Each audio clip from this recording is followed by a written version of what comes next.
Visual Studio Code is a free open source IDE from Microsoft, which is very helpful to edit and work with YAML files. To install Visual Studio Code, launch your web browser, search for Visual Studio Code download. Enter. Go to the very first link which says download Visual Studio Code.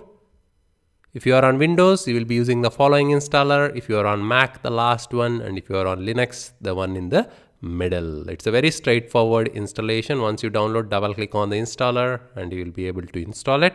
Once installed, here is the icon for Visual Studio Code. Click on it and it will be launched. You are going to use this to edit YAML files in the next lecture, but you can use any editor of your choice. YAML files are extension of JSON, as you will learn, and you don't need Visual Studio Code, but it makes your life easy, especially if you're on Windows. I'm going to use Sublime Text, which is a simple text editor, in lectures later on when I work with template.yaml files. So it is up to you whether you want to use Visual Studio Code or any other text editor.